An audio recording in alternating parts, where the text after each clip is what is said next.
Alors déjà, bonsoir à toutes et à tous. Mesdames et messieurs, bienvenue, chers étudiants. Je suis vraiment très heureuse d'être avec vous aujourd'hui à l'occasion de ce très bel événement organisé par l'EMI, donc le Forum EMI Entreprise, sous le patronage de Sa Majesté le Roi Mohammed VI, autour d'une thématique que je dirais brûlante d'actualité, qui nous concerne certainement toutes et tous. J'ai nommé l'éducation et la formation à l'ère du numérique, ou comment préparer les talents de demain. Alors, en 2013 déjà, à l'occasion du 60e anniversaire de la Révolution du roi et du peuple, Sa Majesté le roi Mohammed VI soulignait l'impératif de moderniser notre système éducatif pour qu'il réponde finalement aux exigences du monde contemporain. Plus de 10 ans plus tard, on se posera aujourd'hui la question de savoir qu'est-ce qui a été fait, qu'est-ce qui reste à faire, comment est-ce qu'on prépare aujourd'hui les jeunes au sein de nos écoles, au sein de nos universités, aux métiers de demain. Et finalement, ces métiers qu'on dit, les métiers de demain, est-ce qu'ils sont tous désignés ou faut-il plutôt raisonner en termes de compétences?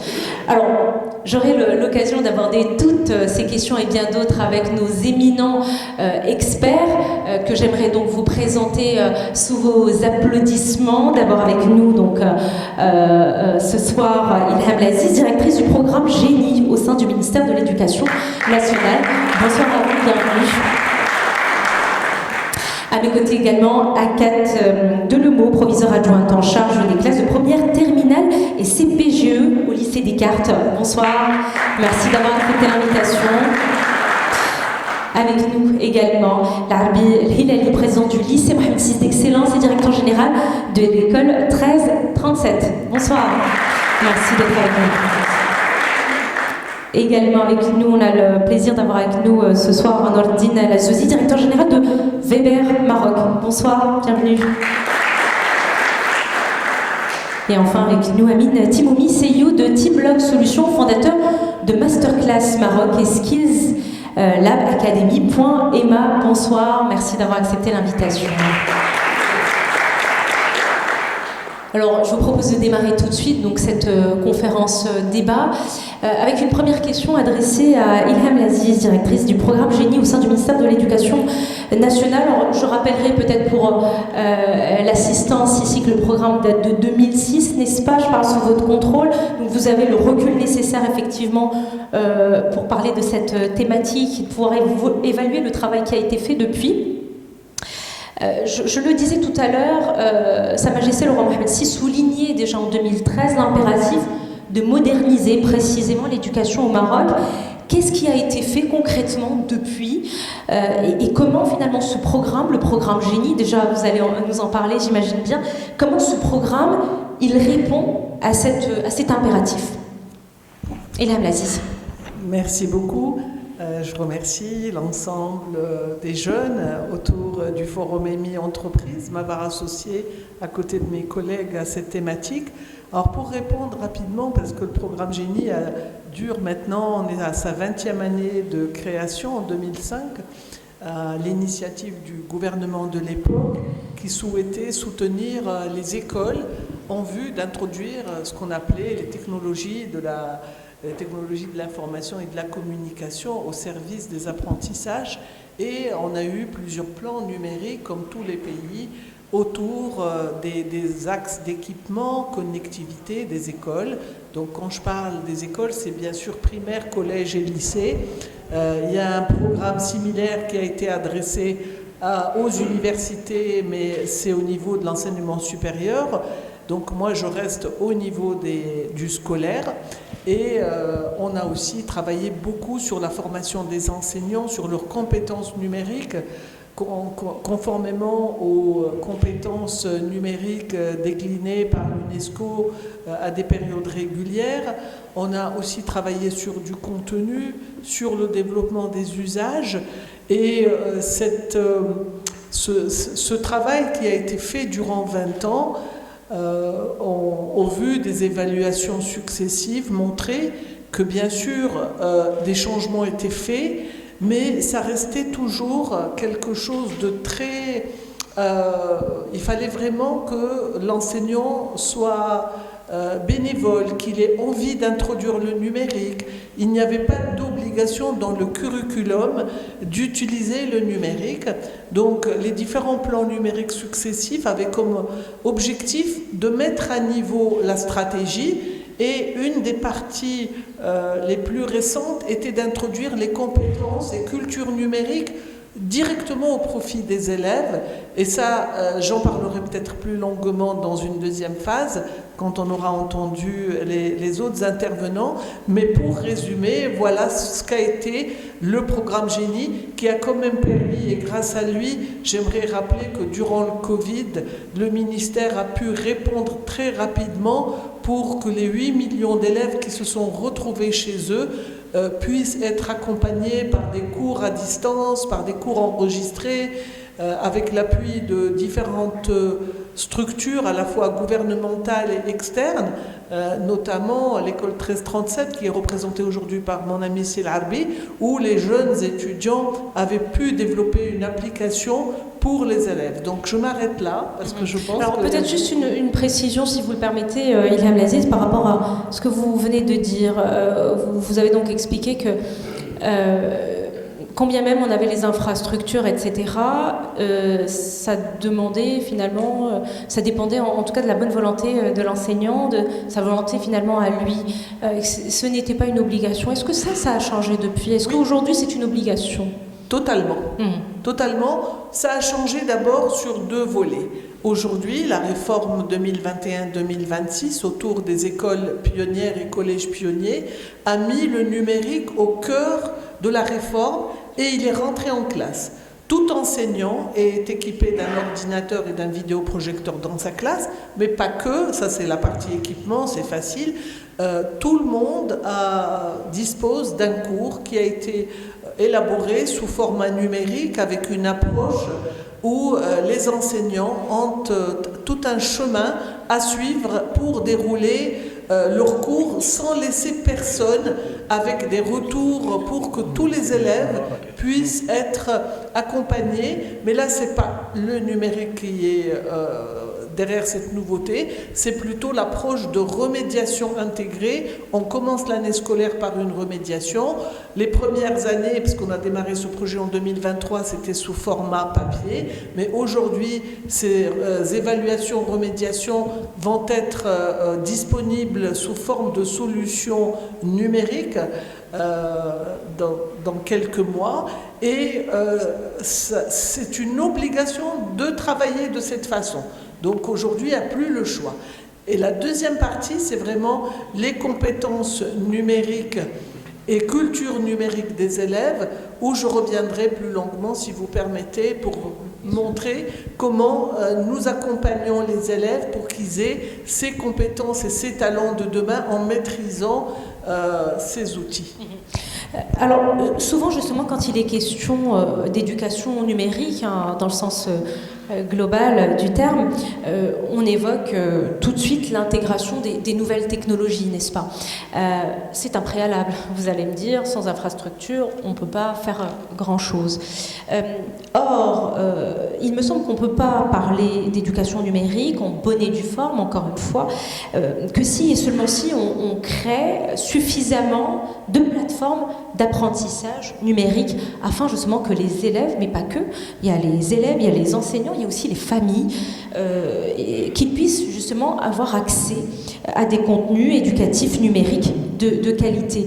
Agathe Delemot, proviseure adjointe en charge des classes de première, terminale et CPGE au lycée Descartes, vous en pensez quoi justement de cette dualité finalement infrastructure, plateforme plateforme avec des contenus, et de ce point de vue-là, est-ce qu'on peut dire que l'expérience marocaine en termes de modernisation de l'éducation est tout simplement une réussite? Est-ce que du moins on peut comparer l'expérience française et l'expérience marocaine, vu que vous représentez aujourd'hui l'enseignement français? Alors moi, du coup, je vais parler des élèves avec lesquels j'interagis, effectivement, donc à grande majorité marocains. Ils sont totalement dans le numérique. Ils sont même plus en avance que nous. Ils ont totalement intégré tout de suite l'IA dans leur manière de travailler, dans leur manière d'apprendre, ce qui, du coup, peut gêner ou poser question à leurs professeurs parce que voilà, on ne va pas corriger ChatGPT, quoi, ça n'a pas d'intérêt. Donc il faut trouver un autre moyen de faire apprendre et de pouvoir évaluer réellement l'élève sur ce qu'il a fait, sur ce qu'il a produit, qu'est-ce qu'il a compris, qu'est-ce qu'il a appris. Voilà, donc les élèves là-dessus sont en avance. Effectivement, je rejoins ce que vous disiez, les professeurs sont encore dans le bénévolat, dans la manière de s'imprégner de tout ça. On leur met à disposition des formations sur inscription. Ils le souhaitent ou pas y aller, ce ne sont pas forcément des formations obligatoires. Donc soit ils ont une appétence au départ, et c'est parti, ils y vont, et du coup leurs cours vont intégrer totalement les nouveaux outils numériques, soit il faut qu'on les accompagne pour qu'ils y aillent. Mais en tout cas, les élèves sont... C'est quelque chose qu'on retrouve aussi dans l'enseignement français, parce que vous travaillez avec des élèves marocains, mais le système est français. C'est les mêmes problématiques. Complètement. La seule peut-être différence pour l'instant que je vois par rapport à ce que vous venez de dire, c'est que dans le système français, les évaluations de début d'année sont déjà toutes numérisées. Voilà, elles se font directement sur l'ordinateur, ce qui permet du coup d'aller très vite pour avoir les résultats et les donner aux professeurs pour qu'ils puissent après adapter leur pédagogie sur l'année pour amener les élèves au-delà de ce qu'ils ont déjà comme niveau. Mais on a exactement la même problématique. Très bien. Alors, pour rester justement sur cette question d'apprentissage numérique qui, selon l'UNESCO, j'invente rien, c'est un bien public. C'est un peu ce qu'on retrouve sur leur site internet quand on va chercher à peu près les recommandations par rapport à l'apprentissage numérique. Labi Hilali, président du lycée Mohamed VI d'Excellence et directeur général de l'école 1337. Alors, vous, si je comprends bien, le modèle de l'école 1337, c'est un peu l'incarnation de ce mantra. Quand on regarde à peu près le modèle, c'est entièrement gratuit, c'est ouvert 24 heures sur 24, 7 jours sur 7, etc. Accessible à tous, sans prérequis de diplôme ou de connaissances en informatique. C'est génial.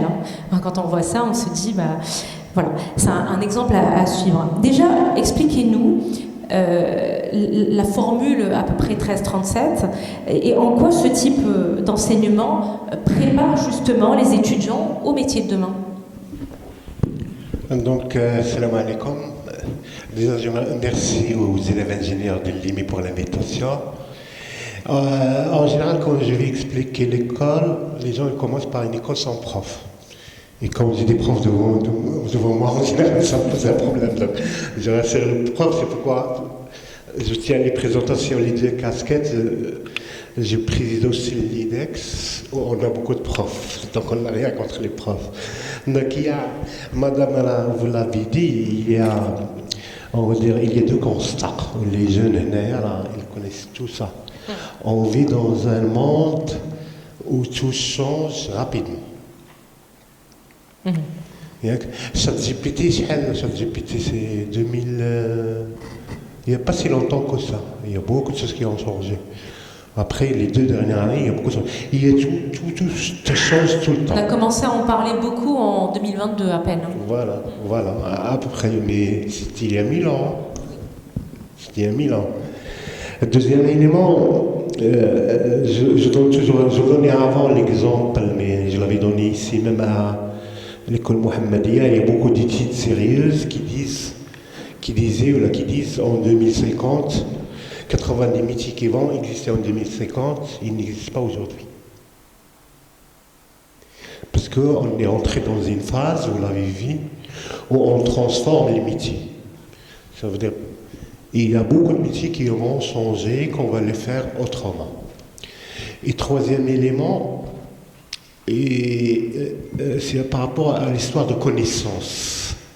Vous savez, moi, il y a à peu près 30 ans, j'ai fait une école d'ingénieur, moi aussi. Et donc, il y a 30 ans, la connaissance, les gens qui avaient la connaissance, c'était qui? C'était les profs. Et quand on avait les moyens de vivre, on n'avait pas la connaissance un peu partout. Depuis, il y a Google qui est arrivé, donc vous avez la connaissance un peu partout. Et depuis, il y a 2 ans, 3 ans, il y a ChatGPT, ce que vous connaissez, où la connaissance maintenant, il est à la portée de tout le monde. Maintenant, comment on va servir ça? Avec pas mal de billets non plus. Enfin, Ouais. aussi, il faut le souligner. Ouais. C'est pas tout parfait.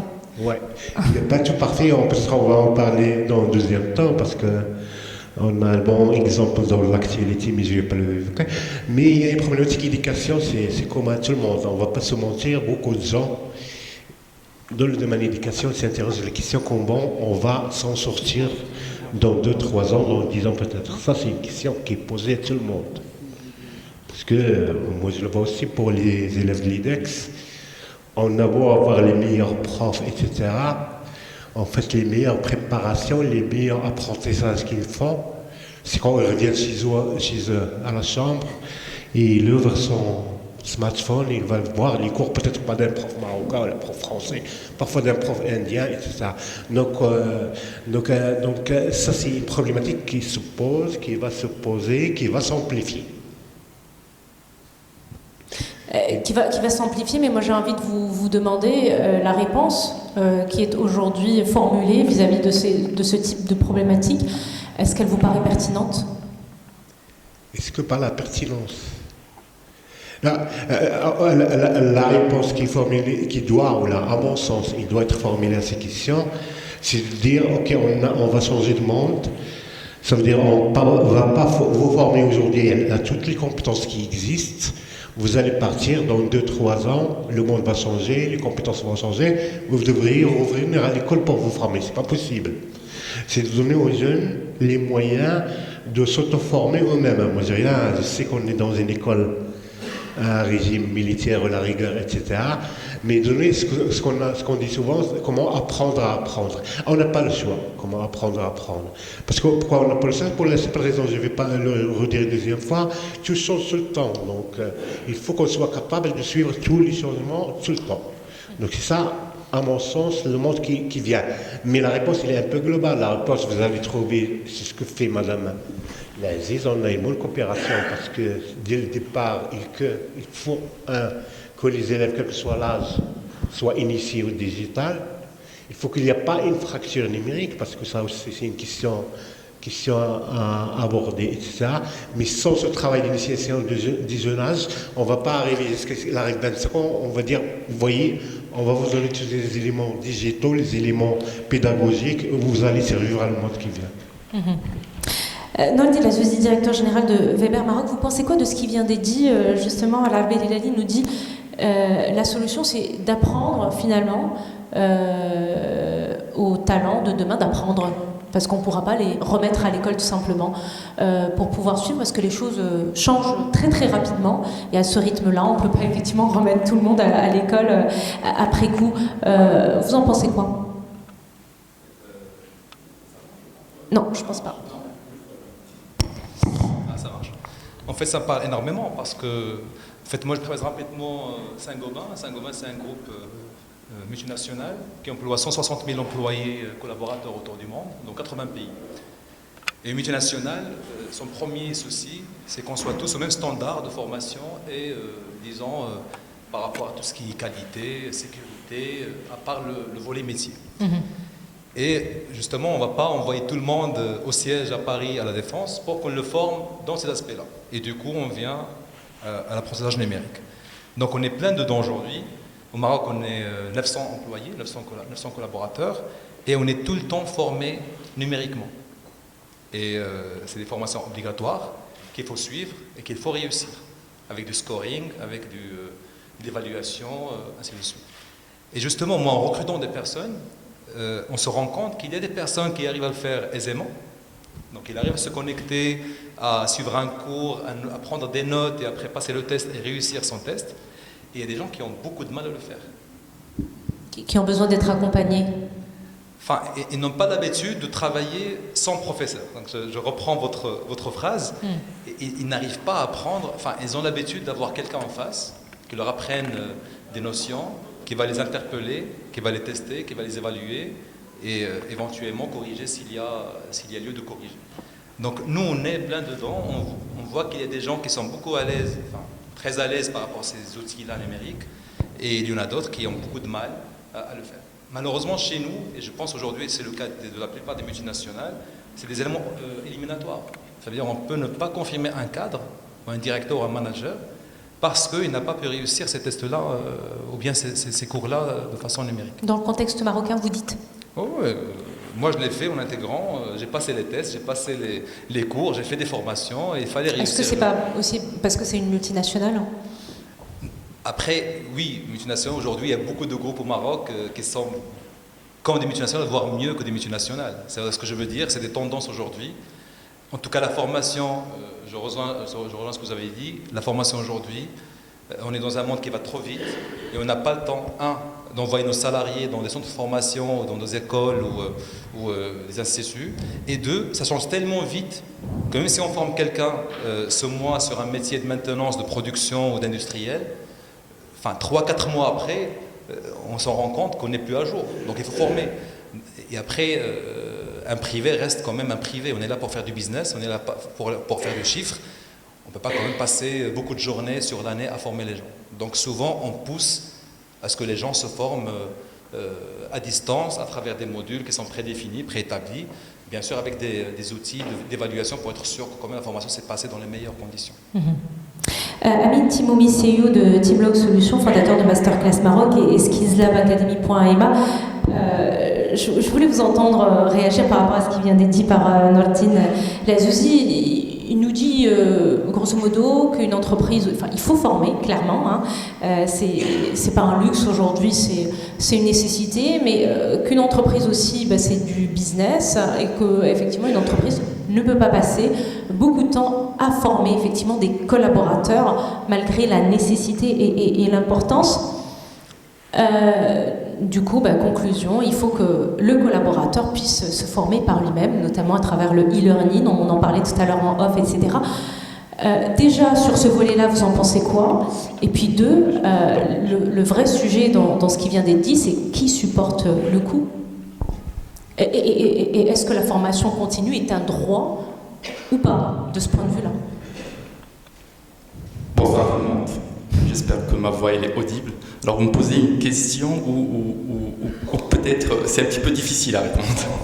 Alors je m'explique. Alors je vais commencer par peut-être une statistique de l'OCDE, d'accord, qui dit que la durée de vie d'une compétence elle est que de 18 mois.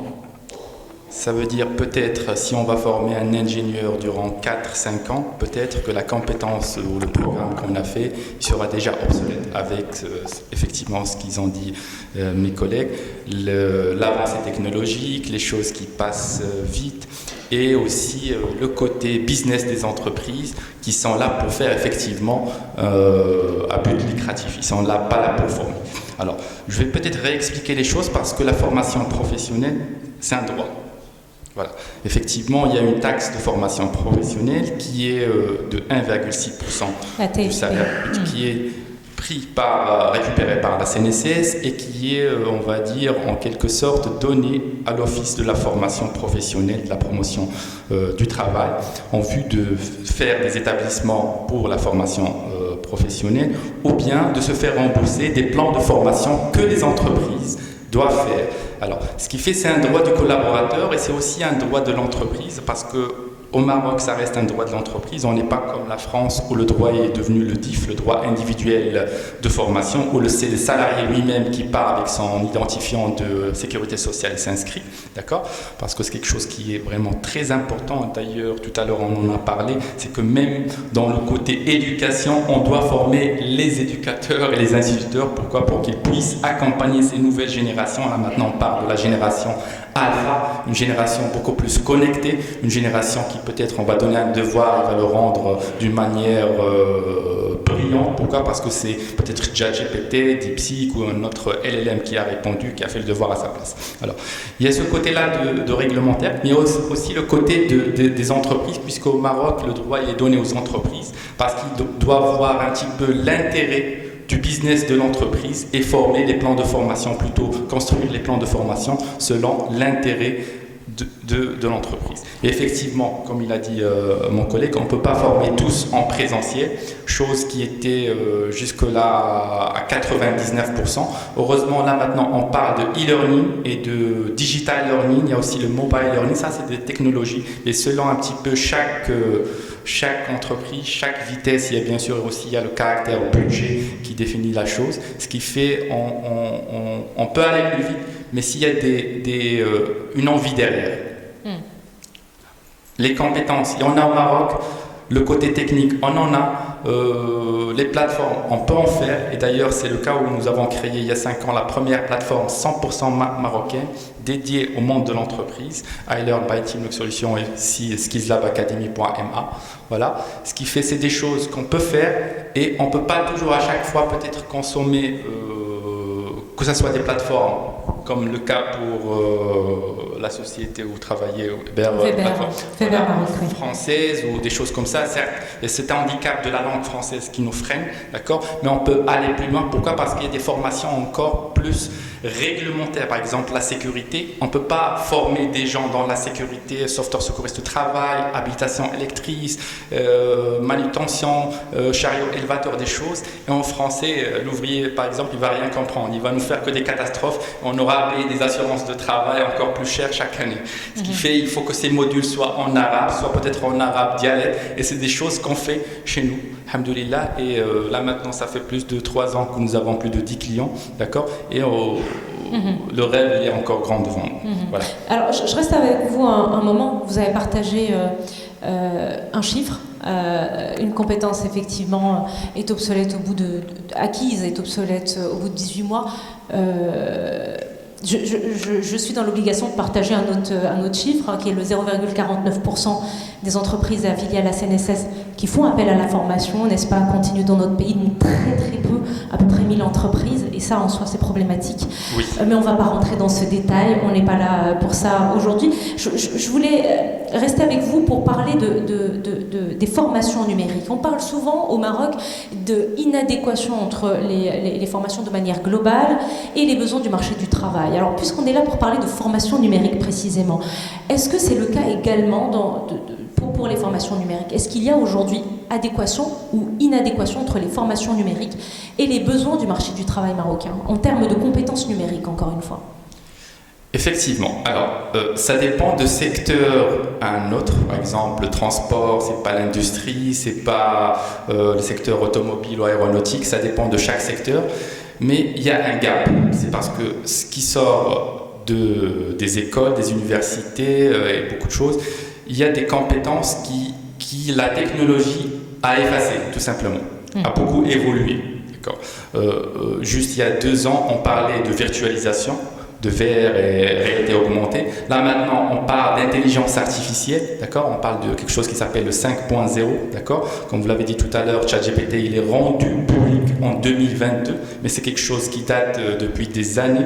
Ce qui fait, si maintenant on ne forme pas nos jeunes talents sur ces nouvelles compétences, et comme il a dit mon cher collègue tout à l'heure, on leur donne une stratégie de se déformer et de vraiment se formater pour se former, encore une fois, et chercher la véracité de l'information, ils ne vont pas suivre ce marché de l'emploi et ils ne pourront pas être très professionnels. Alors, je peux dire que pour nous, je leur dis, notre premier concurrent, c'est YouTube. On peut trouver tout sur YouTube. Avec les tutos. Exactement. Sauf qu'il faut chercher la véracité de l'information. Qui dit vrai? Celui qui est un charlatan, qui dit quelque chose qui est à côté. Voilà. Mais peut-être quelque chose qui se dit vrai jusqu'à 2025, à l'heure où je vous parle, demain, peut-être le mois de mai, sera peut-être obsolète. Tout simplement. C'est question de temps. Voilà.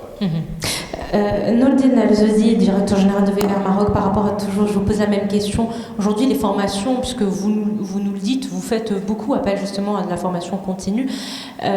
Par rapport à ces compétences numériques, est-ce qu'on les connaît? Quelles sont les compétences numériques dont on a besoin aujourd'hui? Est-ce que voilà, c'est quelque chose d'assez clair. Et les formations qui existent aujourd'hui, formations continues encore une fois, est-ce qu'elles sont en adéquation finalement avec le marché du travail marocain? En fait, la compétence numérique, et après, il y a les bases, donc je pense que tu peux en parler beaucoup mieux que moi. Il faut qu'on sache manipuler une plateforme, accéder au module, choisir son module, suivre un peu les étapes. Après, c'est très ludique, quoi. On a une plateforme qu'on a développée nous-mêmes. Franchement, c'est très ludique. Ça veut dire qu'on n'a pas besoin d'une compétence très particulière pour pouvoir opérer sur cette plateforme-là. Ce qui manque, c'est la concentration. C'est plus des soft skills que des compétences numériques. Ça veut dire qu'il faut qu'on soit capable de se concentrer pendant une durée. On est connecté, parce que qui dit numérique dit qu'on est connecté à Internet, réseaux sociaux, YouTube, on veut écouter un peu de musique, chose qu'on ne peut pas faire en cours présentiel.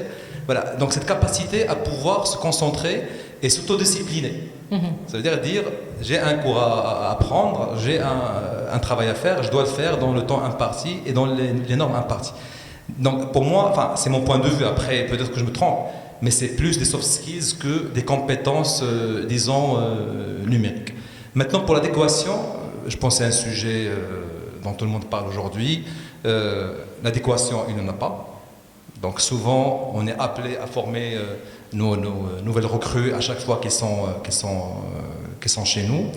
Et justement, même s'il y a adéquation à un pourcentage acceptable, en fait, les choses évoluent tellement rapidement, tellement vite, qu'à un moment donné, il faut mettre à jour ces compétences-là. Donc, comme j'ai dit, on est sur 80 pays. Au Maroc, aujourd'hui, on n'a pas le droit d'être en retard par rapport à une industrie pareille en France ou aux États-Unis ou au Middle East. Ça veut dire nos ingénieurs au Maroc, ils doivent être au même niveau, au même standing que les ingénieurs qui sont un peu partout dans le monde. Donc, encore une fois, ce n'est pas un choix. La compétence, il n'y a pas une compétence numérique, il faut avoir des B.A.B.A. Certes, les choses changent, mais il y a des bases quand même. Un ingénieur reste comme un ingénieur par rapport à sa capacité d'apprendre, par rapport aux disons, sciences fondamentales qu'il a appris. Après tout le reste, c'est une application à ce qu'il a appris à l'école ou son parcours scolaire. Ilham Laziz, directrice du programme Génie au sein du ministère de l'Éducation nationale, décidément, on a du mal à définir ce qu'est une compétence numérique. J'espère que vous nous entendez bien, parce que je trouve que la sono est pas... Ouais. Vous entendez? Alors, déjà, je vais vous dire quelque chose. Vous avez beaucoup de chance d'être dans une des écoles les plus prestigieuses au Maroc.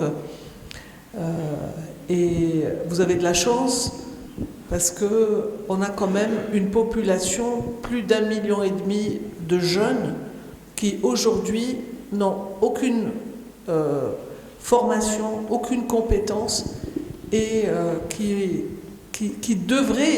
n'auraient pas dû quitter l'école, qui auraient dû être sur les bancs de la formation professionnelle ou universitaire ou école d'ingénieur.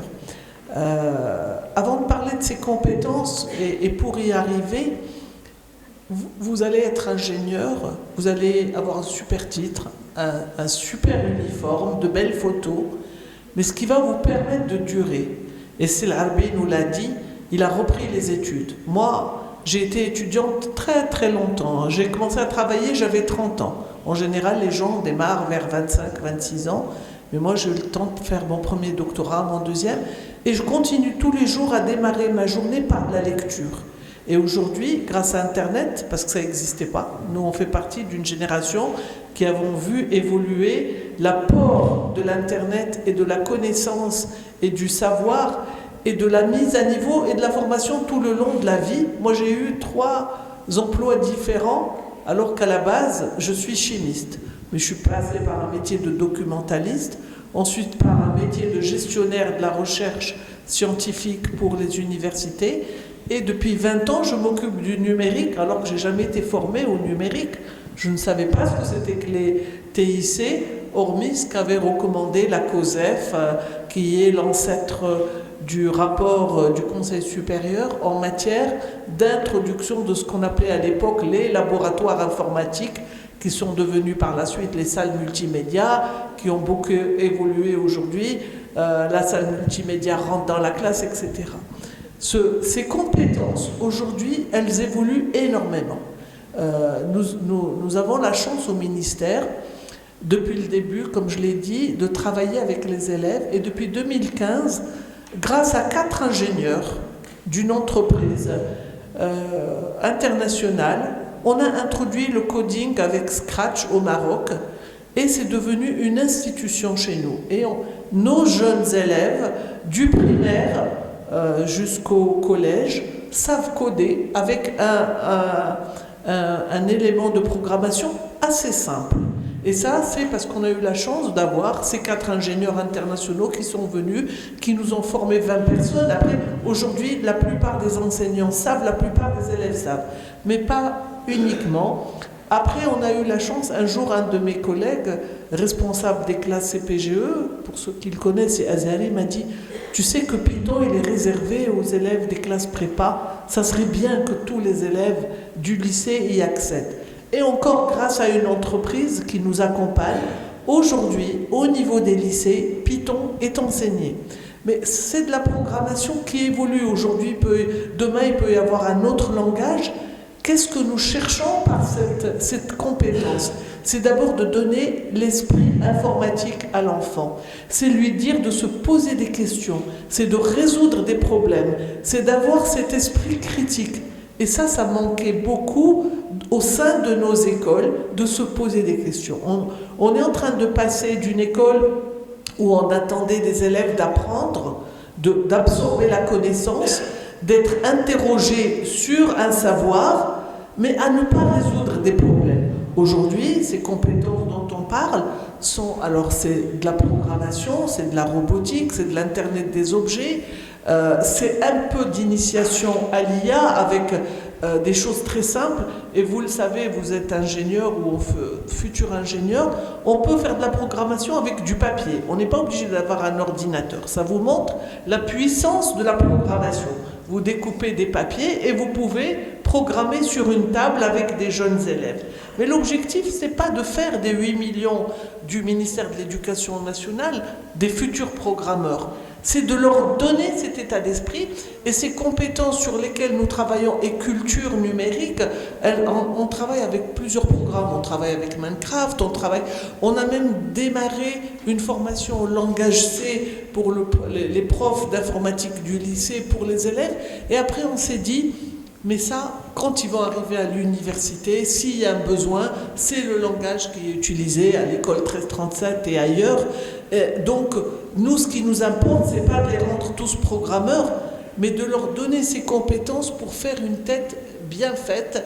Et je remercie aujourd'hui tous nos partenaires, ils sont nombreux, je ne vais pas les citer, mais si au ministère on a eu ce virage, c'est grâce à l'apport de tous nos partenaires dans l'école 1337 qui accueille à la fois les élèves et les étudiants en formation, mais aussi nos propres élèves qui y vont pour découvrir ce que c'est que le monde de l'auto-formation. C'est une école très particulière où il n'y a pas de prof.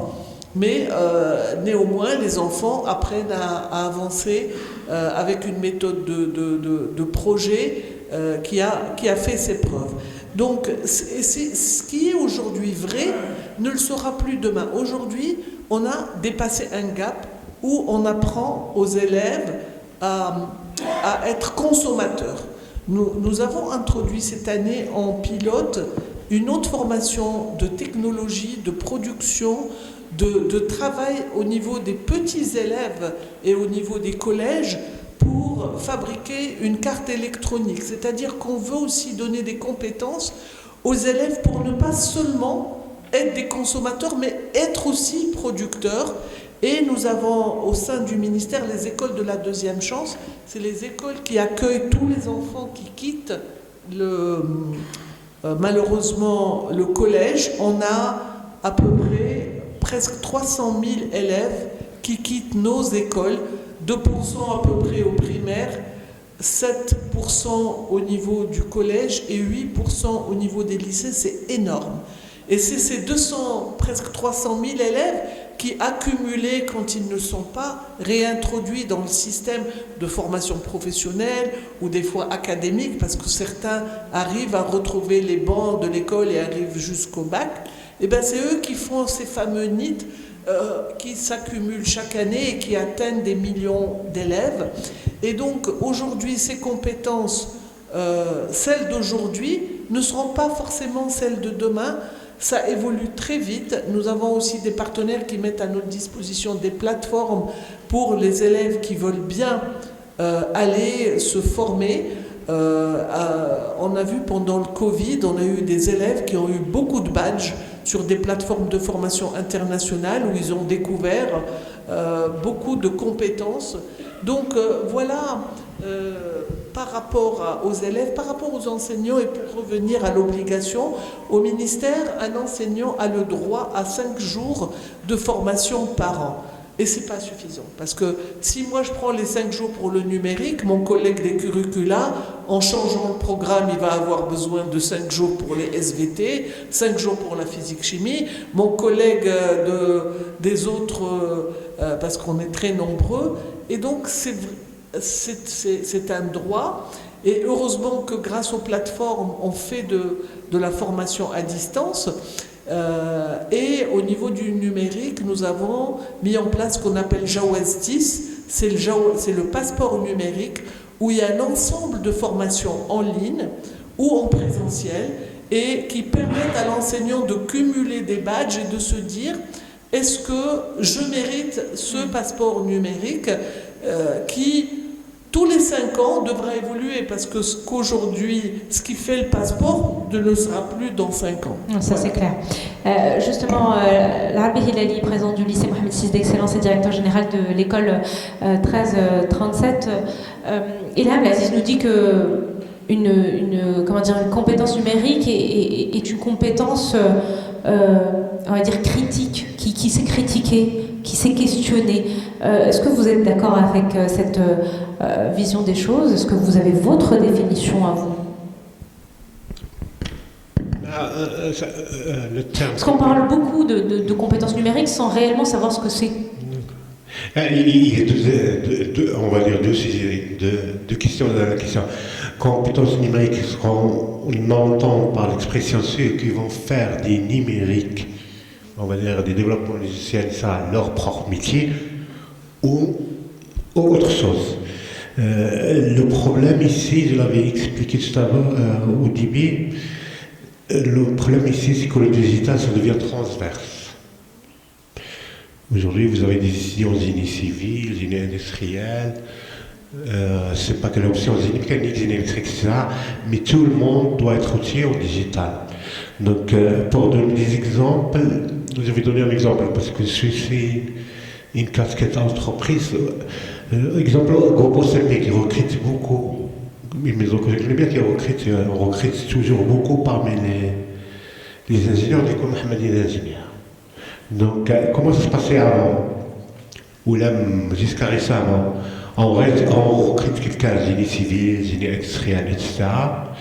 Et la première année, c'est une année pas de formation, mais de transmission. C'est les anciens qui transmettent la pratique, le métier aux nouveaux. Donc, pas tout le monde peut le permettre, mais la première année... C'est exactement ce que j'allais vous dire, parce que effectivement, OCP est un exemple à part entière, effectivement, un peu inégalé, mais quand on regarde encore une fois le tissu économique marocain qui est fait à plus de 95% de petites entreprises, de très petites entreprises avec parfois que 5 salariés, collaborateurs, comment on peut effectivement imaginer? Est-ce qu'on peut imaginer un modèle, justement, dans ce sens? Mais je le vois bien, il y a... Aujourd'hui, si quelqu'un va vous répondre, parce qu'on a un modèle et il se trompe. Aujourd'hui, c'est très difficile de prévoir l'avenir.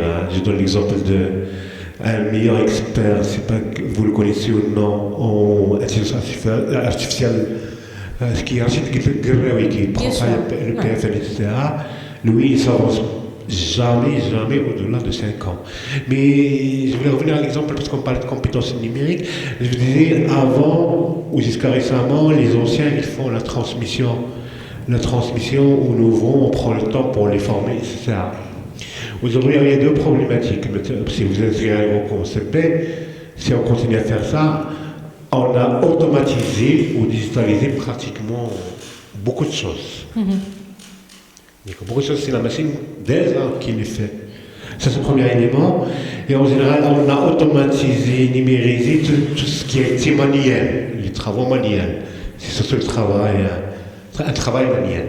Mais aujourd'hui, ce qui change aussi, c'est que la digitalisation avec l'IA, etc., ça automatise aussi le travail intellectuel. Il faut vraiment, j'exagère pas. Aujourd'hui, vous pouvez donner des éléments à ChatGPT, vous lui demandez les éléments, quelques éléments, vous lui donnez un contexte, vous lui dites, décidez-moi une stratégie d'entreprise, et il va le faire mieux, avec mon respect des lauréats des écoles de commerce, que beaucoup de lauréats des écoles, les meilleures écoles de commerce, etc. Et donc voilà, c'est pourquoi je dis, le digital, ça doit être une compétence transversale. On ne fait pas génie civil, il y a quelques-uns qui vont faire génie informatique, quelques génie industriel. Tout le monde fait un métier en plus du digital. Génie civil, en plus du digital. Génie industriel, en plus du digital, etc. Et c'est pas toujours évident. Mais c'est ce que j'allais vous dire. Vous m'enlevez le mot de la bouche. Si c'est une évidence, pourquoi on le fait pas? Je vais vous donner un exemple avec ma deuxième casquette de président de l'IDEX. Et donc, on a quelqu'un qui travaille au ministère. Aujourd'hui, les gens qui ont fait, c'est pas les gens qui ont fait l'IDEX aujourd'hui. Aujourd'hui, l'IDEX, je demande toujours. Donc, ça sert à rien que je fasse un discours où j'ai dit il faut les compétences, l'autonomie, etc. Et dans nos propres structures, on ne le fait pas. Mais le problème, ce qui se pose aujourd'hui, par exemple, le cas d'un lycéen ou même CPGE qui va l'intégrer. Aujourd'hui, par exemple, en classe préparatoire à CPGE, madame le professeur de lycée, on a un programme accrédité, plein temps, avec des volumes horaires, beaucoup de volumes horaires, qu'on doit l'appliquer. On n'arrive pas à dégager un temps pour laisser les élèves, pour leur laisser un temps pour les dire, ok, peut-être un mercredi après-midi, ce sera fait pour l'apprentissage, l'auto-apprentissage, le processus préparé à l'apprentissage électronique. On n'a pas le temps. Et si on ne fait pas, on n'applique pas le volume. Je crois quand même en enseignement supérieur, c'est à peu près ça qu'on vous demande une accréditation. Si on n'applique pas ce volume horaire, on a un problème avec... Donc c'est un problème de rigidité, vous dites, c'est ça? Oui, on a un cadre réglementaire aussi qui ne permet pas dans beaucoup de situations de prendre des initiatives et de s'adapter. Et surtout de s'adapter à la nouvelle génération. Moi, je discute beaucoup avec les lycéens, etc. Ils me demandent, beaucoup plus de temps pour faire les choses en autonomie, beaucoup de pratiques en situation. Il se porte prélis l'apprentissage des langues par un prof qui va le faire, un truc, etc. Mais finalement, on les prépare à passer l'examen, ils le réussissent, mais on ne les prépare pas à pratiquer une langue. Il ne peut pas être langue, mais il y a beaucoup de choses intéressantes aussi. Peut-être que vous avez une réponse par rapport à ce qui vient d'être dit. Ilham Laziz, directrice du programme Génie au sein du ministère du MEN. Finalement, ce qui est pointé ici du doigt, c'est le cadre réglementaire, une certaine rigidité et la marge de manœuvre en termes de flexibilité très limitée. Je pense qu'on ne vous entend pas. Si vous pouvez juste allumer votre micro. Il n'y a pas une réponse. Et ce qui est drôle, c'est que Syl Hilali est à la fois le patron du LIDEX, qui est la classe prépa, qui fait 40 polytechniciens, de la grande référence, mais c'est le patron du 1337, où les élèves sont très libres, ils doivent apprendre, mais ils apprennent à leur rythme, ils avancent, et c'est vraiment le grand écart. Je ne sais pas dans son cerveau comment ça fonctionne, mais c'est très compliqué. Et aujourd'hui, nous sommes sur un modèle de classe prépa, de préparation d'ingénieurs, je le dis devant une centaine d'ingénieurs, qui pour moi, c'est le modèle d'il y a 2 siècles, c'est le modèle inventé en France, et qu'on continue à reproduire. Est-ce que c'est le meilleur modèle? Je ne vais pas dire c'est oui ou non. Il y a plusieurs modèles et ces élèves qui pendant 2 ans, mais ils n'ont pas de vie. Vous n'avez pas de vie, vous n'avez pas eu de vie. Là, à l'école Mohammedia, vous avez une vie. Mais quand vous étiez dans vos classes prépa, le DS du samedi était important. Vous commencez par avoir 4 sur 20 et vous espérez réussir au bout de quelques mois, au bout de 2 ans, réussir les concours. J'ai eu la chance de ne pas passer par ça. J'ai eu la chance de ne pas avoir été ingénieur et de ne pas avoir à subir cette grande pression. Et c'est l'Abbé a raison, parce qu'il y a un programme, il faut le réussir, il faut arriver au bout pour faire... Bon, aujourd'hui, on peut être un très bon ingénieur en génie civil, mais si on reste que dans son domaine, ou en industrie, ou en génie des procédés, mais ça évolue tellement vite, l'apport du numérique, de l'IA, c'est que si on n'a pas cette capacité de s'adapter, de progresser, moi j'ai connu un polytechnicien il y a 20 ans, à la sortie de l'école de Polytechnique, il n'a pas pu être intégré dans le marché du travail. parce qu'il était très bon scolairement, très bon sur le plan académique, mais il lui manquait il y a 20 ans déjà les compétences de vie, les compétences de communication, les compétences d'adaptation et les soft skills qui sont aussi importants. Aujourd'hui, c'est aussi important. Et puis, il n'y a pas que l'intelligence des mathématiques, de la physique, des SVT, il y a l'intelligence de la vie. Il y a des jeunes qui peuvent être très bons, ça fera de bons acteurs, ça fera de bons journalistes, ça fera de beaucoup de choses. Mais je dis, il n'y a pas qu'un seul modèle. Et si aujourd'hui, il y a des progressions à faire dans les formations, c'est de continuer à proposer, parce que les gens aiment bien ces voies-là élitistes, mais il faut penser aussi à tous les jeunes, à ceux qui n'ont pas la chance d'être dans ces voies, pour répondre à des besoins. Vous savez, chez vous, si vous êtes en panne, que vous n'arrivez pas à joindre un plombier, eh ben, si vous n'êtes pas bricoleur, vous n'avez pas d'eau. Si vous n'arrivez pas à joindre un électricien, aujourd'hui un plombier, un électricien qui est mal formé, eh ben, il vous fait des catastrophes à la maison. Et moi j'étais au siège de l'OCP avant le Covid, et à l'époque ils avaient à l'entrée une espèce de salle où ils avaient toutes les innovations, numériques ou non numériques en fait, et l'une d'entre elles m'avait absolument époustouflée. C'était en fait des tutoriels qui s'adressaient aux ouvriers. Vous savez, ils ont des ouvriers partout. Et l'ouvrier n'a pas le temps d'attendre que le technicien arrive, qu'il lui répare. C'est de l'argent. Et c'est une des entreprises qui rapporte le plus d'argent au pays. Et donc, ils avaient fait des tutos aux ouvriers. Et l'ouvrier avait été formé, il savait qu'en cas de panne, il allait et il pouvait résoudre son problème, déjà faire les premières résolutions de problèmes. Et ça rejoint un peu ce qu'à Saint-Gobain ils font quand ils exigent que tout le staff fait des formations chaque mois, du patron jusqu'au au niveau le plus rudimentaire. C'est pour pouvoir régler, pour pouvoir avancer. Et ça, c'est vraiment ce que je trouve, ce qu'une société peut offrir. Quand je dis une société, pas l'entreprise, mais une société dans sa globalité, socialement, on est là pour tout le monde. Tout le monde doit trouver sa place. Mmh. Oui, justement, vous faites bien de dire la société, pas les entreprises, parce qu'elles ne sont pas nombreuses, justement, à proposer des formations à leurs collaborateurs. Je rappelle ce chiffre 0,49%, même si ça englobe pas les entreprises effectivement qui payent de leur poche et qui passent pas par l'OFPPT. Ça, c'est important à noter. On reviendra sur le e-learning parce que c'est important. Mais avant, Agathe Delhomeau, proviseure adjointe en charge des classes de première, terminale et CPGE au lycée Descartes, vous voulez réagir? Oui, simplement, je pense qu'il y a une des solutions, parler de la rigidité justement des programmes qui peut nous bloquer dans nos systèmes actuels. Je pense qu'une des solutions, une des pistes de réflexion, c'est la certification qui permet à l'élève de s'auto-évaluer voilà, sur un thème.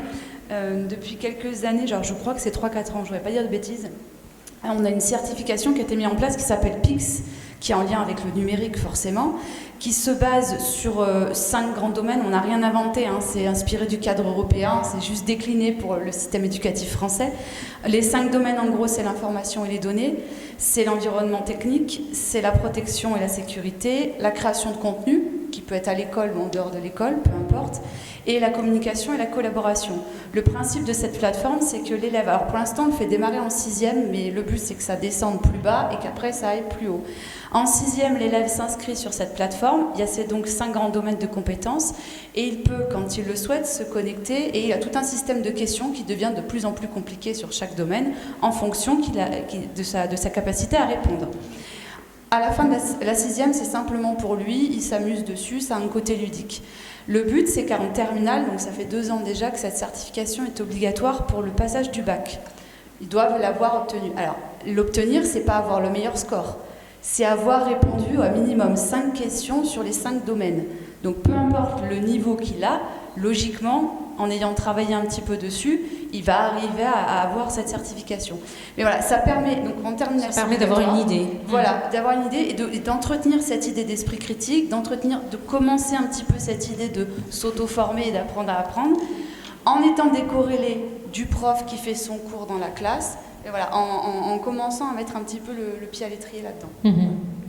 Très bien. Alors, je voudrais embrayer justement sur le e-learning, puisqu'on l'a compris dans la bouche effectivement des différents intervenants que c'était une très bonne solution. Effectivement, ça pouvait permettre de faire gagner du temps, et parce que effectivement, il y a un enjeu financier, n'est-ce pas? Amin Timoumi, CEO de Teamlog Solutions, fondateur de Masterclass Maroc et Skills Lab Academy.ma. Ça se passe comment le e-learning au Maroc? Est-ce qu'il y a un cadre spécifique ou pas du tout? Par rapport au schéma que vous avez expliqué tout à l'heure, les entreprises effectivement qui passent par l'OFPPT pour... Est-ce qu'il y a le remboursement, c'est ça? Oui, non, mais on ne va pas rentrer dans les débats financiers, mais ce que je veux dire, le e-learning, en termes d'offres de formation, parce que le contenu est tout aussi important, mais aussi en termes d'accessibilité, d'information aussi pour les collaborateurs de manière générale. Ça se passe comment? Alors, après Covid, on commence à s'intéresser à grande échelle, mais avant, ce n'était pas le cas. Côté réglementation, il n'est pas considéré comme une formation du tout, malheureusement. Voilà. Ce qui fait aussi le caractère pécunier ne le suit pas. Ce qui fait parce que jusqu'à maintenant, il y a des choses, des contraintes à prouver effectivement est-ce qu'il a vraiment réussi la formation ou bien juste il a défilé suivant. Parce que aussi ce caractère e-learning, il faut le définir. Tout à l'heure, vous allez parler de digital, du numérique. Le numérique, c'est pas forcément le digital. Le numérique, c'est une chose, le digital, on est une autre chose. Maintenant, on est dans l'ère de l'artificiel, on est une autre chose. Une plateforme maintenant artificielle, ou plutôt e-learning à l'ère du 4.0, c'est une plateforme où il n'y a pas de MOOC, il n'y a pas de module. Une plateforme où vous allez demander à un avatar, je veux apprendre une formation dans peut-être le développement, dans le Python, Angular, des choses comme ça. Il va commencer à vous initier, il va vous poser peut-être des questions pour connaître votre niveau, il va commencer à vous initier. Ça, c'est du 4.0 versus 5.0. C'est encore très tôt pour le Maroc, mais on est sur le 3.0 qui est le digital. Digital, c'est une plateforme qui est connectée à Internet où on peut accéder, comme il a dit tout à l'heure, la plateforme est à Paris, les mots qui sont là-bas et on peut accéder depuis le Maroc. Par contre, ici au Maroc, on retrouve le plus des entreprises qui ont du e-learning, mais c'est de l'intranet. Ça veut dire qu'il y a un serveur au niveau de l'entreprise et on a mis les MOOC au niveau de ce serveur. Généralement, ces MOOC-là, ils sont un petit peu aussi viétus, anciens, parce qu'ils ont pris du temps pour les concevoir, et quand on les a mis sur cette plateforme interne, c'est-à-dire que ça a pris peut-être 2 voire 3 ans, c'est-à-dire que la compétence, elle est déjà plus d'une question à jour. Ça, on est une autre question.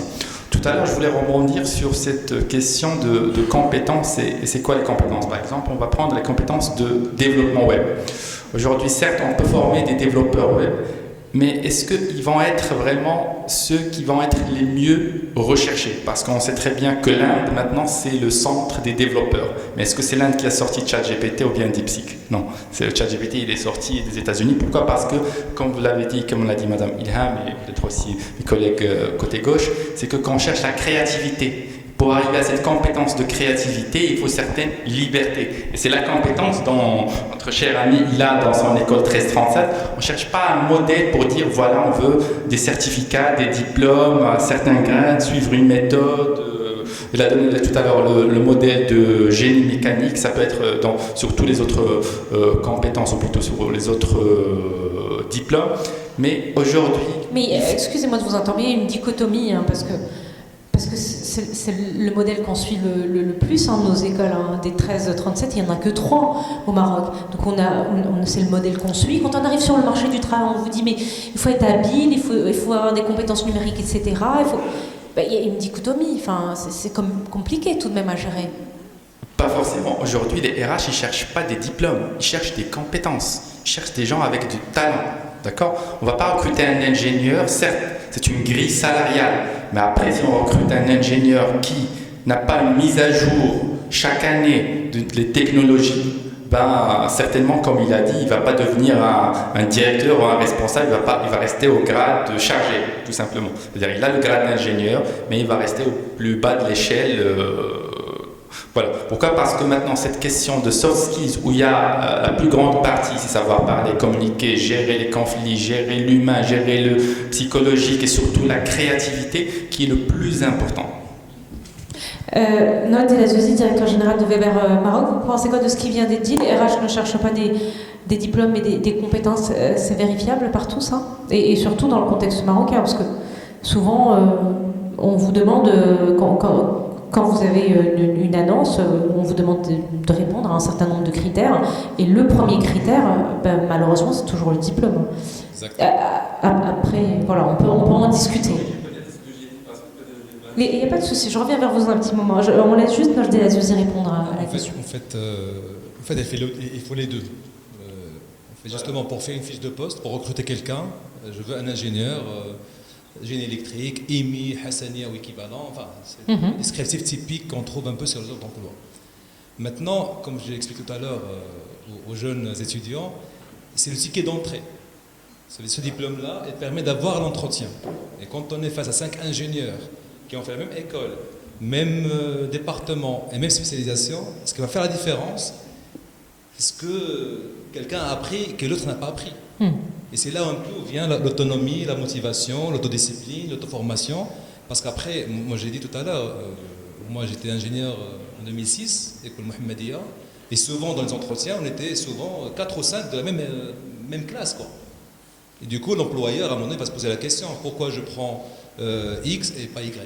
Et souvent, ce qui faisait la différence, c'est ce que les gens ont appris en parallèle de ce qu'on faisait dans les cours et dans les amphithéâtres.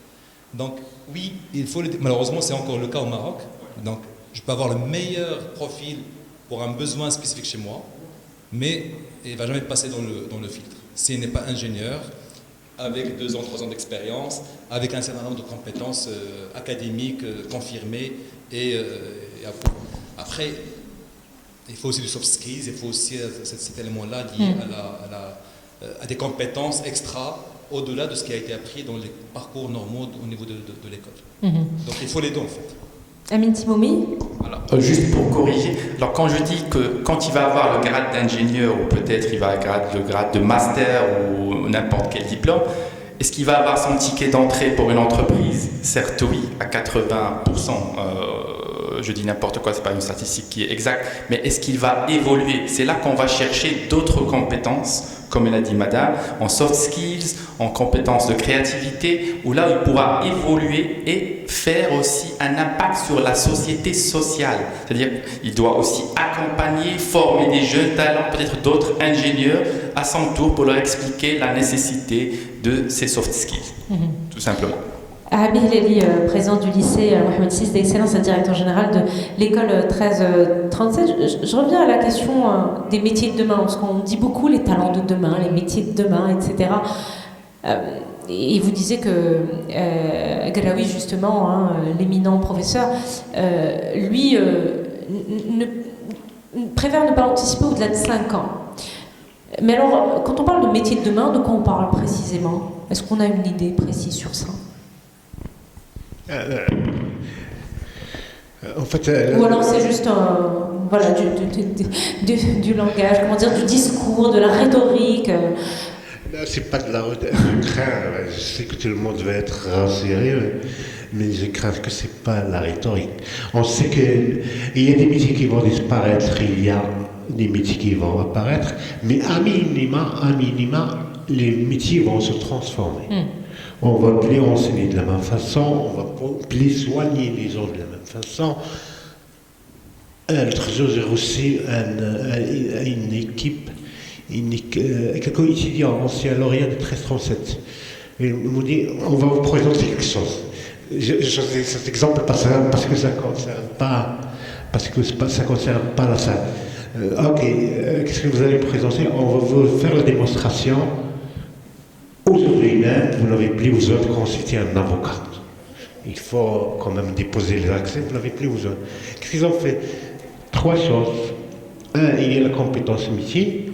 2, il y a les données. Souvent, c'est ça qu'on a le problème. Ils sont allés à recueillir toutes les jurisprudences marocaines, toutes les lois marocaines. Et il y a une question de calcul. Aujourd'hui, vous posez n'importe quelle question, vous avez tout un plaidoyer argumentaire avec les références de loi, etc. Pourquoi le métier d'avocat n'a pas disparu? Malgré que ça, avec l'intelligence artificielle, on peut faire ça, on peut faire la démonstration qu'on peut faire. Pourquoi le métier d'intelligence artificielle n'a pas disparu? Il y a 2 raisons. Il identifie toujours un premier contexte humain. Il y a un contexte humain qu'on doit établir. Donc, quand je dis se transformer, peut-être l'avocat, il ne va pas passer beaucoup de temps dans la recherche, etc., mais plus dans la relation avec les juges, etc. Et deux, et c'est pareil pour beaucoup de métiers, il y a beaucoup de métiers qui sont en phase de sursis. Parce que quand ces jeunes-là, ils ont présenté leur projet-là, ils ont consulté plusieurs cabinets d'affaires, pas de problème, mais aussi ils ont fait l'erreur d'aller consulter quelques avocats qui sont influents dans la pratique. Tout le monde leur a conseillé, concentrez-vous sur l'avocat d'affaires, les cabinets, les juristes, etc. Oubliez le métier d'avocat, c'est une fonction réglementaire avec un fort ordre, etc., etc. Donc il y a beaucoup de métiers qui vont avoir un sursis pour ça, parce qu'ils ont un avantage aujourd'hui, mais ce qui est clair... Oui, un avantage presque politique, j'ai envie de vous dire. À peu près. Mais pourquoi moi, cabinet d'avocat, avant j'ai 20 collaborateurs, dont 18 ils font la recherche, l'analyse, etc. Et il y a une IA qui peut le faire à la place de tout le monde. Donc, qu'est-ce qu'on va faire dans ce cas-là? Qu'est-ce qu'on va faire dans ce cas-là? Ilham Laziz, directrice du programme Génie au sein du ministère de l'Éducation nationale, par rapport à ces métiers de demain dont on parle, effectivement, est-ce qu'il y a une vision au niveau du ministère, par exemple, par rapport à ces métiers, une réflexion justement parce qu'il y a un travail d'orientation, effectivement, qui est fait, etc., quand on est au lycée. Est-ce qu'il y a une vision par rapport à ce concept dont on parle beaucoup, qui est les métiers de demain, ou pas du tout? Alors, totalement. D'abord, au ministère, je voudrais rappeler que nous avons 8 millions d'élèves. Et que les 8 millions, quand vous êtes à Rabat, vous croyez que vous êtes au centre du monde. Et vous sortez de Rabat, à moins de 10 km à Témara, vous êtes déjà dans le périurbain et dans le rural. Et on a 4 millions d'élèves au niveau du primaire, dont 1 million sont encore dans nos écoles satellites, c'est-à-dire les petites écoles que vous voyez sur la route. Et le ministère travaille pour les 8 millions d'élèves avec une réflexion où il faut laisser personne. Donc par rapport à ces compétences numériques et liées au métier de demain, ce que nous avons mis en place à la réflexion après toute l'expérience qu'on a eue ces dernières années, et grâce à nos partenaires, notamment l'INDH, on a mis en place ce qu'on appelle la caravane Code pour tous, qui a démarré l'année dernière et qui va d'école en école pour permettre à tous les élèves, y compris ceux des écoles satellites, de découvrir ce que c'est que la programmation, ce que c'est que la robotique, ce que c'est que les rudiments de l'IA. On a eu la chance d'avoir une jeune spécialiste de l'IA, professeur Mahag Mira, qui a conçu dans le cadre de la chaîne ICESCO IA des outils très simples à base de papier, mais qui permettent aux élèves de comprendre ce qui se passe et toute l'initiation rudimentaire de l'IA.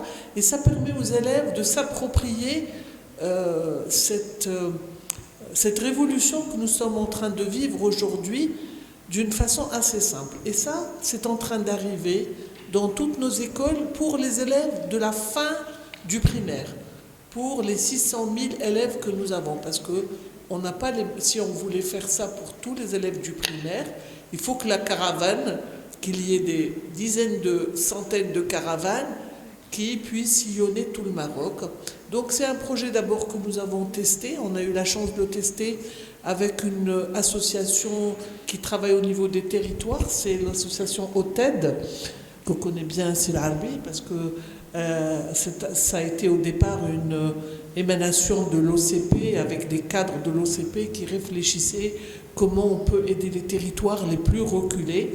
Et on a fait un test au niveau de l'Hamla FP Ben Salah, et on a montré qu'au lieu d'équiper une école primaire avec du matériel pour pouvoir permettre aux élèves de fin primaire d'accéder, c'était plus simple de mutualiser, ça coûtait moins cher avec ce véhicule qui se déplaçait avec tout le matériel.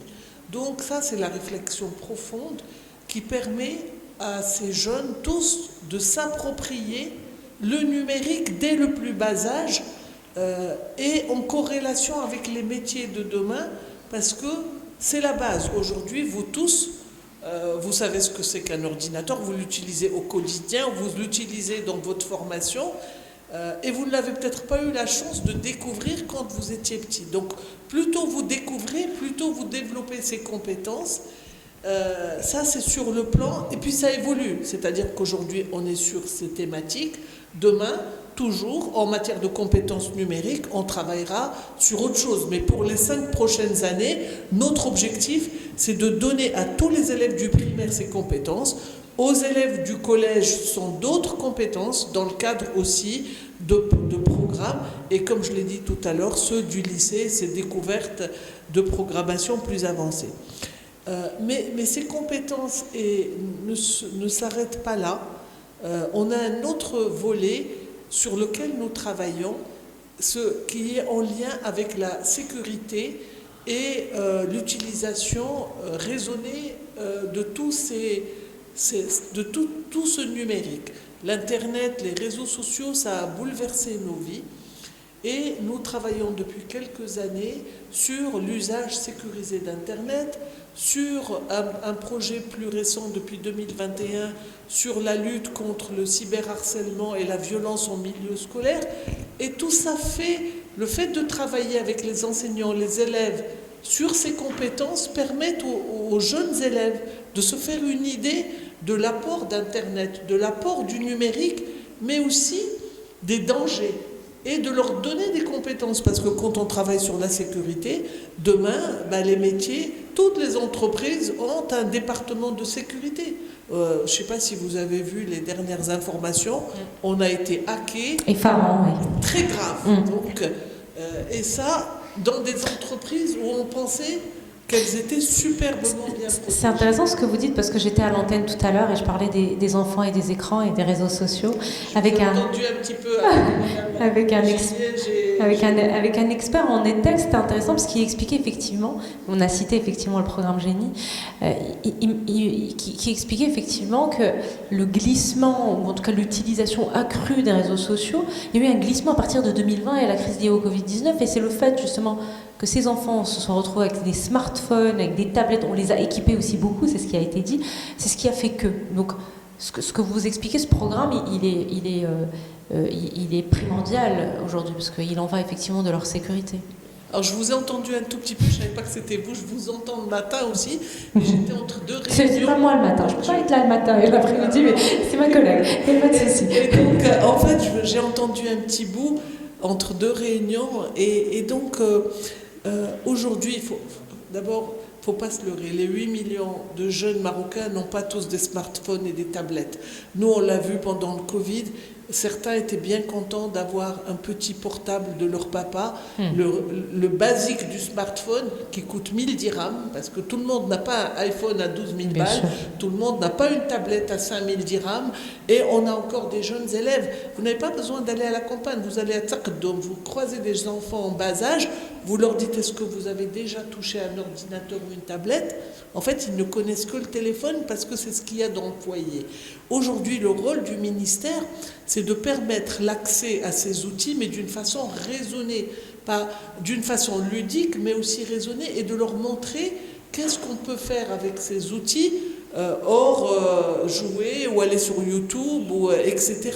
Et donc c'est très important pour nous, c'est pour ça que je tenais à parler de ces deux programmes, le Safer Internet Day, mais aussi le grand projet qu'on a mis en place de lutte contre le cyberharcèlement et le harcèlement en milieu scolaire, parce que les réseaux sociaux nous ont tous déboussolés. On arrivait à gérer Internet parce qu'il y a du filtrage, vous pouvez faire du filtrage parental, nous au niveau des salles multimédia on avait un filtrage professionnel, mais les réseaux sociaux, il n'y a pas de filtrage. Le seul filtrage, c'est d'enfermer, et c'est ce que je faisais quand mes enfants étaient petits, il n'y avait pas droit, tout simplement. L'autorité parentale. C'est absolument nécessaire. Agathe Delomo, proviseure adjointe en charge des classes de première terminale et CPGE au lycée Descartes. On vient d'entendre à peu près la réflexion au sein du MEN, en tout cas comment on appréhende ces fameux métiers de demain au sein du ministère de l'Éducation nationale. Qu'en est-il de l'expérience française par rapport à ces fameux métiers ?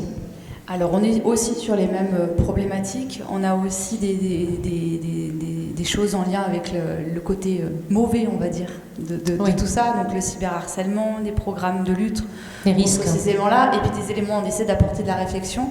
Je suis d'accord avec vous, nous on est dans la position où on donne la clé, on leur permet d'obtenir la clé, d'aller sur les études et d'aller sur d'autres.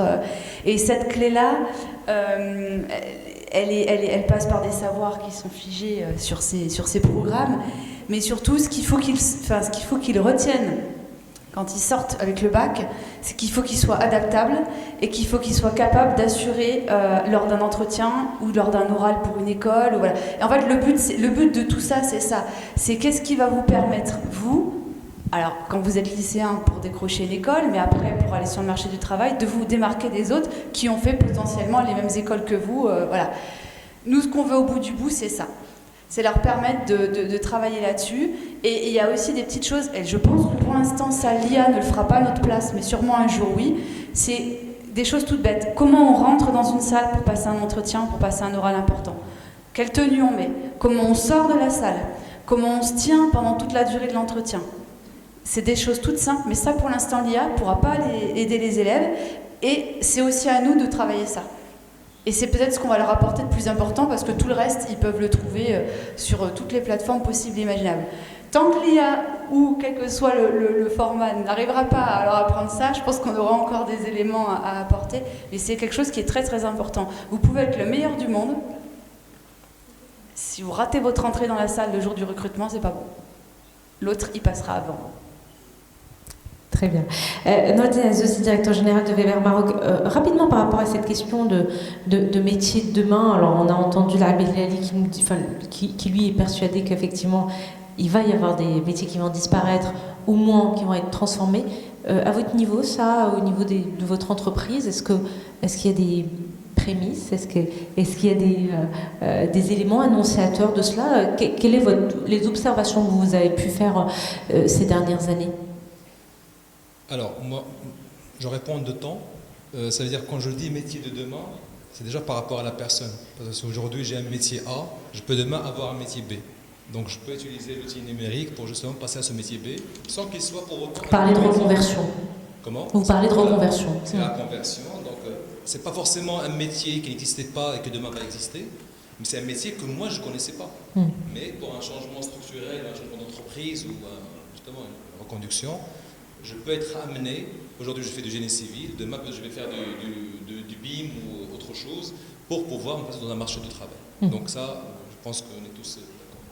Après justement, au sein de Saint-Gobain par exemple, là où aujourd'hui j'opère, on a ce souci-là. Ça veut dire, je prends un exemple très simple, la maintenance. Il y a des ingénieurs ici, le gars de la maintenance aujourd'hui, il fait de la maintenance classique sur un moteur électrique, c'est un électricien quoi. Il peut venir prendre le courant, faire un diagnostic rapide. Aujourd'hui, tout ce qu'on a en usine, il est automatisé. Ça veut dire que c'est plus un automaticien qu'un électricien. Donc il a un automate, il a une plateforme, une interface. Il doit être capable de jouer avec l'interface et de diagnostiquer à travers l'interface. Donc pour lui, c'est un nouveau métier, donc il faut le former, il faut l'accompagner. Et comme je dis, bon, on a l'avantage d'être un peu adossé à un groupe qui est international. Et donc on est toujours au Maroc, on a l'impression toujours qu'on est en train d'apprendre des métiers de demain.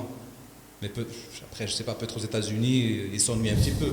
Mais nous, au Maroc, voilà, moi, pratiquement chaque mois, je reçois une notification comme quoi, sur le volet industriel, il y a de nouveaux métiers. Sur le volet communication, marketing, sur les réseaux sociaux, tout ce qui est communication sur les réseaux sociaux, on reçoit plein de formations par rapport à ces aspects-là. Le volet commercial, il y a aussi d'innovation commerciale, dont on est un peu loin au Maroc, mais qui est bien développé un peu en Europe et aux États-Unis. Voilà, donc on est plein dedans, les métiers de demain, mais comme j'ai dit, il y a le demain du mois. Moi, je peux changer de métier demain, donc je dois être capable d'être formé et d'être auto-formé. Et il y a aussi, justement, il y a pas mal de nouveaux métiers qui apparaissent et on est obligé d'être toujours à jour par rapport à ces aspects. Et bien, on arrive bientôt à la fin de cette conférence. Alors moi, j'aime bien donner le dernier mot aux intervenants. Peut-être un dernier mot. L'Abbé Lali, président du lycée Mohamed VI d'Excellence et directeur général de l'école 1337. Bon, j'ai pas un dernier mot, mais peut-être insister sur quelque chose qu'on doit assumer, que les jeunes élèves ingénieurs doivent aussi assumer. On est rentré dans une phase d'un monde où tout va changer tout le temps. Il faut se préparer. Donc c'est souvent ça le progrès. Le progrès, ou bien on y va, ou bien on est sceptique et après on est à la marge de l'histoire. Amine Timomi, CEO de Team Log Solutions, fondateur de Masterclass Maroc et Skills Lab Academy.ma. Alors, juste pour revenir sur cette question de compétences d'aujourd'hui, avant de parler de demain. Alors aujourd'hui, on parle de compétences que les meilleurs, ce sont qui savent contrôler la machine. D'accord, coder, même des chirurgiens qui commencent à faire de la chirurgie avec des machines et tout ça. Maintenant, pour demain, c'est ceux qui vont parler avec la machine, contrôler la machine et aussi savoir parler avec l'humain. Tout cela englobé en une seule personne, d'accord, une seule compétence. C'est quelque chose qui s'apprend avec des formations, que ce soit académiques, fondamentales, principales, ou bien qui vont s'acquérir au fil du temps, d'accord. Tout cela, c'est des compétences qui vont faire parler les entreprises et les RH qui vont vous recruter. Merci. Ilham Lazi, directrice du programme Génie au sein du ministère de l'Éducation nationale. Alors moi, je rejoins mes deux collègues pour dire que ce qui vous attend demain, c'est vraiment la possibilité d'être en adaptabilité. C'est vous adapter. Vous allez être des spécialistes dans vos domaines, mais vous ne le resterez pas toute votre vie. Déjà, nous sommes passés par plusieurs vies. Nous qui avons vécu cette évolution du numérique et de l'apport de l'Internet. Et puis aujourd'hui, vous avez la chance, avec ces outils IA, de pouvoir créer vos propres startups, de pouvoir avancer. C'est-à-dire qu'avant, il fallait être au moins 5, 10 pour pouvoir faire quelque chose.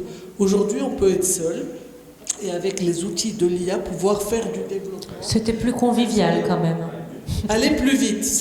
Alors vous savez, moi, ChatGPT, quand il a commencé à être utilisé, je l'ai découvert, je l'ai trouvé très bien. Et je me refusais de l'utiliser parce que je me disais, mes neurones doivent continuer à fonctionner, je dois continuer à faire des résumés, je dois continuer à tout lire, je dois continuer à tout comprendre. Et puis, j'ai eu des journées où un jour on me dit, un soir, demain, il faudrait que tu interviennes sur le préscolaire et l'apport du numérique.